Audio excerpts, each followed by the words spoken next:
You want to sing the ABCs? Kelly Gutex is a mother who is smitten with her daughter, QRS. 4-year-old Julia. She's sort of the rock star of our family and just cheers you up with her sweet smile and snuggles. Julia can smile and snuggle, but not eat, drink, or speak. To keep her from choking. She has cerebral palsy, epilepsy, and regular seizures. Good, isn't it? To feed her requires not a spoon or fork, but tubes and machines. So that's a pulse oximeter. Feeding pump is hooked up right here. The oxygen monitor. Kind of feel like you're running a mini hospital out of your kitchen. Julia's mom believes her child, by law, should receive 40 hours a week of in-home nursing. Her physicians agree and said so in a letter to Georgia's Department of Community Health. But that department, which has a program specifically for this purpose, won't allow it. She's essentially been discharged from the GAPP program. So that means that she only receives 8 hours a week of nursing care.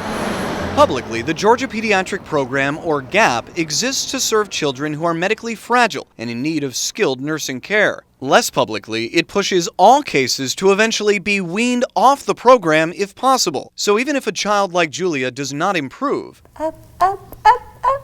her parents will likely receive fewer and fewer hours of help. We get calls all the time about reductions or denials of services. Josh Norris does not know Julia, but his Georgia Advocacy Office has filed and won several claims to stop the GAPP program from cutting children's hours. What GAPP is saying is that, we're gonna make the parents be the nurse. We're gonna make the parents have to exercise nursing judgment. That, Norris says, goes against federal Medicaid law. His words have held up in court. One case dealt with Callie, age 17, blind and nonverbal with seizures that are difficult to control. A judge said the state had breached its duty to Callie and that the real reason for reducing her nursing care was to shift more of the burden to her caregiver. Another case involved R.E., age 16. Her doctor said anything less than full-time nursing care would be like wearing your seatbelt for part of your trip and then taking it off for an hour and hoping everything went well. A judge agreed and said GAPP's hours reduction had actually violated the Americans with Disabilities Act. The state has fought these cases at every step.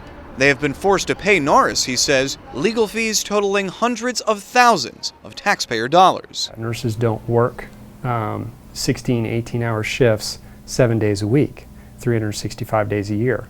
Yet this is what we ask parents to do. How does that affect parents? Your child is getting 6 to 10 medications a day, and if you mess up one of them, it could, cause life-threatening seizures. A mini clinic. Watch how Kelly's tone changes. Mini clinic, isn't it, cases? When Julia's arm in the lower right-hand corner starts to spasm. It gets crazy.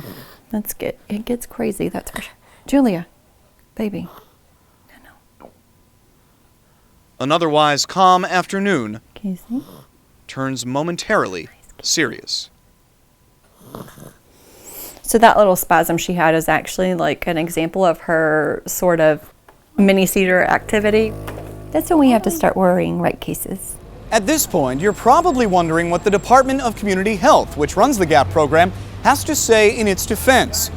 We're still wondering. We requested an interview with Commissioner Clyde Reese. The department refused. We requested an interview with anyone who could speak about the program. The department refused and sent a generic statement. We sent specific questions like, why reduce nursing care to children whose conditions have not changed? The department refused to comment further. The support for these kids is provided for by Georgia law, and they just keep telling them no without any explanation is